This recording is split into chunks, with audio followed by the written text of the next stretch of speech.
বিসমিল্লাহির রহমানির রহিম। আসসালামু আলাইকুম। আজকে আমি তোমাদেরকে রান্না করে দেখাবো নিরামিষ তরকারি। হ্যালো বন্ধুরা, কেমন আছো তোমরা সবাই? আমার এই চ্যানেলে তোমাদের সবাইকে স্বাগতম। আমিও আল্লাহর রহমতে খুবই ভালো আছি।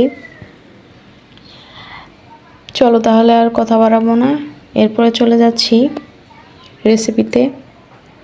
রেসিপিটি শুরু করা যাক। এরপর আমি সবজিগুলো কিভাবে কেটেছি সেগুলো দেখে নিচ্ছিলাম। সব কিছু তোমরা অলরেডি জানো যে আমি প্রসেস করে রেখে তারপরে রান্নাটা স্টার্ট করি। তো এরপর আমি পেঁয়াজটা কুচি করে নিয়েছি, পেঁয়াজ কাঁচামরিচ সবজি সব কেটে নিয়েছি। এখন আমি পেঁয়াজটা সুন্দরভাবে ভেজে নিচ্ছি। এরপর আমি একে একে সব মশলাগুলো অ্যাড করে দিব। তোমরা পারলে কাঁচামরিচটা মশলা কষানোর পর তারপরে কাঁচামরিচ দিতে পারো, বা রান্না শেষের দিকে কাঁচামরিচটা দিতে পারো। আমি আজকে কাঁচামরিচটা আগে দিইনি, লাস্টে দিয়ে দিব।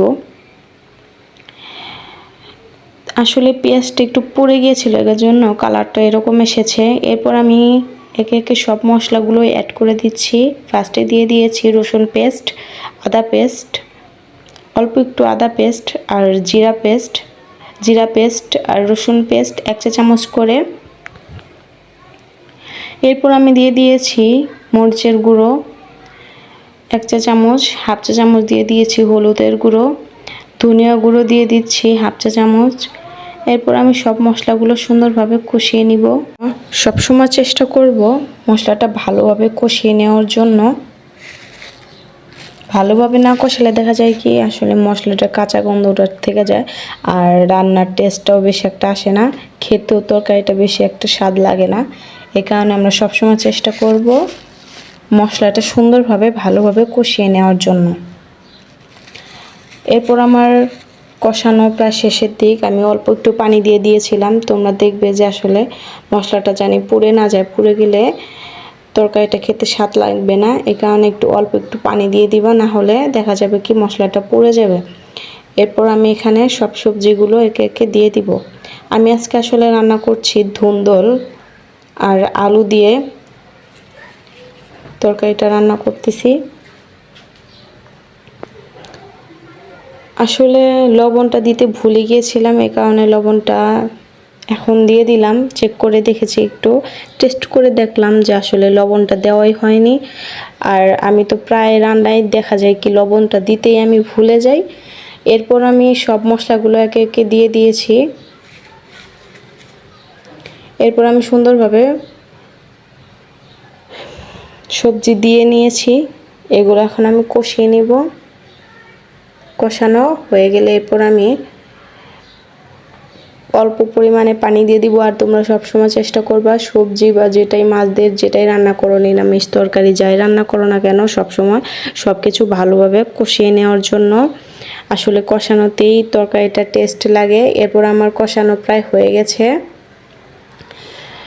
এখানেই দেখা যায় কি কষানোর সময় দেখা যায় কি 50% এখানে সিদ্ধ হয়ে যায়। এরপর আমার কষানো ভালোভাবে হয়ে গেছে। তোমরা দেখতে পাচ্ছ তরকারিটা আসলে কালারটা জানি কেমন এসেছে দেখতে, কিন্তু একেবারে এরকম ছিল না। কালারটা কিন্তু খুব সুন্দর ছিল দেখতে। কেন জানি ফোনে কালারটা মানে চেঞ্জ হয়ে গেছে, বুঝতে পারতেছিলাম না, হয়তো কোনো ফিল্টার চলে এসেছিলো এই কারণে চাপ লেগে, তাই কালারটা চেঞ্জ হয়ে গেছে। আসলে তরকারিটা দেখতেও যেরকম ছিল খেতেও কিন্তু অসাধারণ মজা হয়েছিল। তোমরা প্লিজ ট্রাই করে দেখবা যে আসলে খেতে কতটা মজা হয়। আমার এই রেসিপি যদি তোমাদের কাছে ভালো লেগে থাকে অবশ্যই সাবস্ক্রাইব করে দিবা চ্যানেলটি। আর ফেসবুক দেখে থাকলে ফলো করে কমেন্ট করে পাশে থাকবা। আর এর মাঝখানে আমি কিন্তু অনেকবার ঢাকনা দিয়ে দিয়েছি, রান্নাটা প্রায় আমি আধা ঘন্টার মতো করেছি। এরপর আমার সব কিছু সিদ্ধ হয়ে এসেছে, আর পানি দিয়ে দিয়েছিলাম তরকারিতে কষানোর পরে, সেটাও শুকিয়ে এসেছে। এরপর আমি অল্প কিছু টমেটো দিয়ে দিচ্ছি। আসলে যে যেটা পছন্দ করে সেটা দিয়ে খাবা। আর আমার কাছে ধনেপাতা ছিল না, এই কারণে আমি ধনেপাতাটা দিতে পারিনি। এরপর আমি আবার একটু কিছুক্ষণের জন্য ঢাকনা দিয়ে দিচ্ছি যাতে টমেটো ভালোভাবে সিদ্ধ হয়।